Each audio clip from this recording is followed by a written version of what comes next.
வணக்கம். கோவிலூர் மடாலயம் வழங்கும் பெரிய புராண கதைகள். இந்த பகுதியில் சைவத்துக்கு தொண்டு செய்த 63 நாயன்மார்களுடைய வாழ்க்கை வரலாறையும் கதை வடிவத்தில் நாம தெரிஞ்சிட்டு இருக்கோம். முன்னதாக சுந்தரமூர்த்தி நாயனாருடைய வாழ்க்கை கதையை 3 பகுதிகளா நாம பதிவு செஞ்சிருக்கோம். சுந்தரமூர்த்தி நாயனாருடைய பூலோக அவதாரம் குறித்தும் அவருடைய வாழ்க்கையில சிவபெருமான் நிகழ்த்திய பல அற்புதங்கள் குறித்தும் முந்தைய பதிவுகள் மூலமா நாம தெரிஞ்சுக்கிட்டோம். இந்த பகுதியில நாம கேட்க இருக்கிறது, சிவபெருமானே தன்னுடைய நாவால நாவுக்கரசர்னு அழைத்த திருநாவுக்கரசருடைய வாழ்க்கை வரலாறு தான். பல்லவ நாட்டின் திருமுனைப்பாடி பக்கத்துல இருக்கிற திருவாமூர்ங்கிற பகுதியை சேர்ந்த சிறந்த சிவபக்தர்களான புகழனாருக்கும் மாதினியாருக்கும் மகனாக பிறந்தவர் தான் திருநாவுக்கரசர். திருநாவுக்கரசருக்கு அவருடைய பெற்றோர் இட்ட பெயர் மருள் நீக்கியார். திருநாவுக்கரசருடைய மூத்த சகோதரி திலகவதியார். இளம் வயதிலேயே பெற்றோரை இழந்த திருநாவுக்கரசரை அன்பு காட்டி அரவணைத்து வளர்த்தது எல்லாமே அவருடைய சகோதரியான திலகவதியார் தான். திலகவதியார் திருமண வயதை அடைந்த போது அவங்களுக்கு அந்த நாட்டுடைய படைத்தளபதியான கலிப்பகையார மனம் பேசி முடிக்கிறாங்க. ஆனா துரதிர்ஷ்டவசமா கலிப்பகையார் அந்த சமயத்துல நடந்த ஒரு மிகப்பெரிய போர்ல வீர மரணம் அடைஞ்சிடுறாரு. இந்த பெரும் துயரத்தால மனமுடிஞ்சு போன திலகவதியார் தன்னுடைய உயிரையே போக்கிக்க துணியிறாங்க. அந்த சமயத்துல திலகவதியாரோடு சேர்ந்து அவருடைய சகோதரனான மருள் நீக்கியாரும் தன்னுடைய உயிரையும் போக்கிக்க துணியிறாரு. சகோதரன் மேல உயிரையே வச்சிருந்த திலகவதியார் தன்னுடைய சகோதரனுக்காகவாவது இனிமே வாழலாம்னு முடிவு செஞ்சு உயிரை மாச்சுக்கிற எண்ணத்தை மாத்திக்கிறாங்க. அதே சமயம் இனி யாரையும் திருமணம் செஞ்சுக்க மாட்டேன்னு மன உறுதியோட விதவை கோலம் பூண்டு வாழ்க்கையை தொடர்றாங்க. திலகவதியாரால் அன்போடும் பண்போடும் வளர்க்கப்பட்ட மருள் நீக்கியார் பல நூல்களையும் வேதங்களையும் கற்று அறிந்து பல அறப்பணிகளை செஞ்சுட்டு வர்றாரு. அப்படி இருக்கும்போது சமண சமயத்துடைய கொள்கைகளால ஈர்க்கப்பட்டு பாடலிபுத்திரம் வரைக்கும் போய் சமண மதத்தை முழுமையா கத்துக்கிட்டு ஒரு கட்டத்துல சமண மதத்துக்கே மாறிடுறாரு. சமண மத கொள்கைகளை முழுமையா கற்று அதுல தேர்ந்தவரா இருந்த மருள் நீக்கியார் பிற மதத்தை சேர்ந்தவர்களை தன்னோட வாதத்துக்கு அழைத்து தன்னுடைய வாத திறமையால வெற்றி பெற்று தர்மசேனர்ங்கிற பட்டத்தையும் பெறுறாரு. இன்னொரு பக்கம் சிறந்த சிவபக்தரான திலகவதியார் சைவ சமயத்தின் மேல இருந்த பற்றின் காரணமா திருவதிகை வீரட்டானத்துல ஒரு மடம் அமைத்து அங்க சிவ தொண்டாற்றிட்டு இருக்கிறாங்க. சைவத்திலிருந்து சமணத்துக்கு மாறி தன்னுடைய சகோதரன் செய்யக்கூடிய இந்த செயல்கள் எல்லாம் திலகவதியாருக்கு மிகுந்த மன வருத்தத்தை கொடுக்குது. எப்படியாவது மருள் நீக்கியார் மனம் திரும்பி மீண்டும் சைவத்துக்கே வந்துடணும்னு ஒவ்வொரு முறையும் சிவபெருமான் கிட்ட மனமுருகி வேண்டிக்கிறாங்க திலகவதியார்.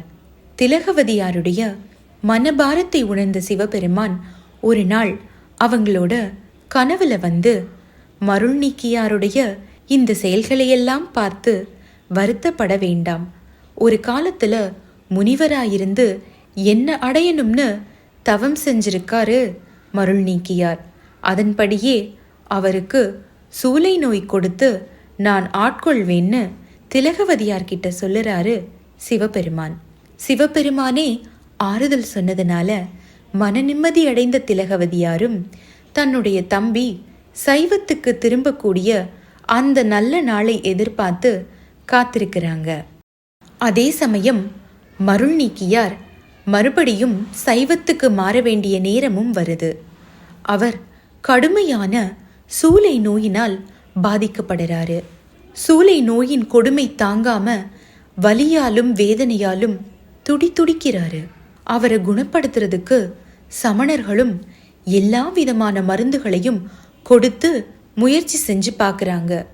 ஆனாலும் தர்மசேனருடைய வேதனைய அவர்களால கொஞ்சம் கூட குறைக்கவே முடியல. வேதனையில் தவித்த மருள்நீக்கியார் தன்னுடைய சகோதரிய தன்னை பார்க்க வரும்படி கூப்பிடுறாரு. ஆனா சமண துறவிகள் தங்கி இருக்கக்கூடிய அந்த இடத்துக்கு நான் வரமாட்டேன்னு சொல்லி திலகவதியார் மறுத்துடுறாங்க. ஒரு பக்கம் தன்னுடைய தம்பியின் உடல்நிலையை நினைச்சு வருத்தப்பட்டாலும் இன்னொரு பக்கம் தன்னுடைய மன உறுதியிலிருந்து மாற அவங்களால முடியல. இதனால மருள்நீக்கியாரே திலகவதியாரை பார்க்கறதுக்காக வர்றாரு. திலகவதியார நேர்ல பார்த்து தன்னுடைய நோயின் கொடுமையை சொல்லி அழுது புலம்புறாரு. தன்னுடைய தம்பியின் நிலைமையை பார்த்து வருத்தப்பட்ட திலகவதியார் சிவபெருமான் கிட்ட வேண்டிக்கிட்டு 5 எழுத்து மந்திரத்தை ஓதி திருநீரை மருள்நீக்கியாருக்கு பூசி விடுறாங்க. திருநீரை அணிந்த சில நிமிடங்கள்லேயே சூளை நோயால மருள்நீக்கியார் அடைஞ்ச வேதனை குறைய ஆரம்பிக்குது. அதன் பிறகு தன்னுடைய சகோதரியோட சேர்ந்து திருவதிகை வீரட்டானத்து திருத்தலத்துக்கு போறாரு மருள்நீக்கியார். அங்கிருந்து சிவபெருமானை தரிசித்து கூற்றா இனவாறு விளக்ககலீங்கிற பதிகத்தை பாடுறாரு. இந்த பதிகத்தால மனம் குளிர்ந்த சிவபெருமான் அவருடைய வேண்டுதலை ஏத்துக்கிட்டு சூளை நோயை முற்றிலுமா குணப்படுத்துறாரு. மேலும் அசரரியா தோன்றி தன்னுடைய நாவாலேயே மருள்நீக்கியார திருநாவுக்கரசர்னு கூப்பிடுறாரு. அன்னையிலிருந்து மருள்நீக்கியார் திருநாவுக்கு அரசர்னு அனைவராலையும் அழைக்கப்படுறாரு.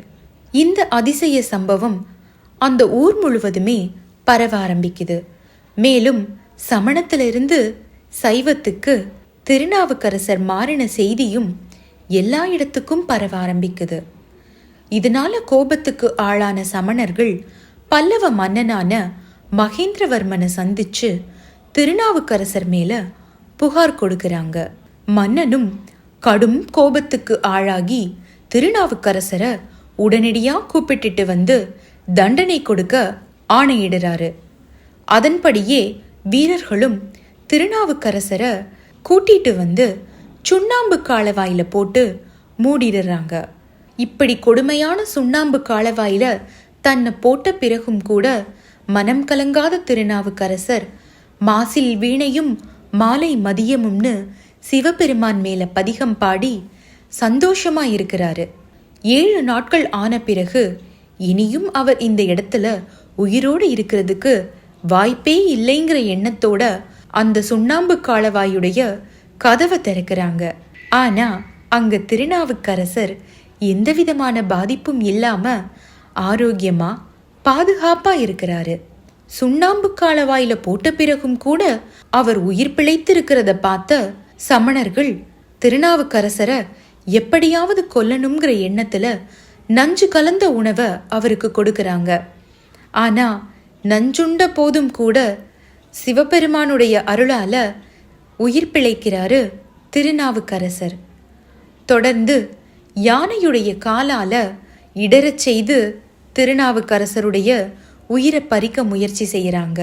யானையுடைய காலால இடறதுக்காக மண்ணில் புதைச்சு வைக்கப்பட்டிருக்கும் போது கூட திருநாவுக்கரசர் எந்தவித பயமும் இல்லாம சிவபெருமானை நினைத்து தைரியத்தோட அஞ்சுவது யாதொன்றுமில்லை, அஞ்ச வருவதும் இல்லைன்னு சிவபெருமான் மேல பதிகம் பாடுறாரு.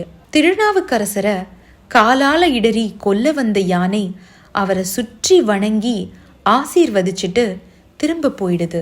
இத்தனை முயற்சிக்கு பிறகும் கூட சிவபெருமானுடைய பெருமையை உணராத சமணர்கள் மறுபடியும் திருநாவுக்கரசரை எப்படியாவது கொல்லணுங்கிற முயற்சியில அவரை கல்லுல கட்டி கடல்ல போட்டு மூழ்கடிக்க பாக்குறாங்க. நடுக்கடல்ல போட்ட போதும் கூட கலங்காத திருநாவுக்கரசர் கட்டுனை போட்டியோர் கடலில் பாய்ச்சினும் நற்றுணையாவது நமச்சிவாயவேங்கிற பதிகத்தை பாடுறாரு. மூழ்க இருந்த கல் கூட தெப்பமா மிதந்து கடல்ல மூழ்க இருந்த திருநாவுக்கரசரை கரை சேர்த்து காப்பாத்திடுது. இந்த அற்புதங்களையெல்லாம் கேள்விப்பட்ட பல்லவ மன்னன் தன்னுடைய தவற நினைச்சு மனம் வருந்தி திருநாவுக்கரசர்கிட்ட மன்னிப்பு கேட்கிறாரு. சிவபெருமானுடைய அருளையும் பெருமையையும் உணர்ந்து சைவத்துக்கு மாறுறாரு. தொடர்ந்து சிவபெருமானுக்கு தொண்டாற்றியதோட பல சிவன் கோவில்களையும் கட்டுறாரு பல்லவ மன்னன். சிவபெருமான் அருளால திருநாவுக்கரசர் எப்படி ஆட்கொள்ளப்பட்டாருங்கிறத இந்த பகுதியில நாம தெரிஞ்சுக்கிட்டோம். தொடர்ந்து சிவபெருமான் அருளால திருநாவுக்கரசர் இறந்த சிறுவனை கூட உயிர்ப்பித்த அற்புத செயலையும் இன்னும் பல அற்புத சம்பவங்களையும் பத்தி தொடர்ந்து வர்ற பகுதியில நாம தெரிஞ்சுக்கலாம்.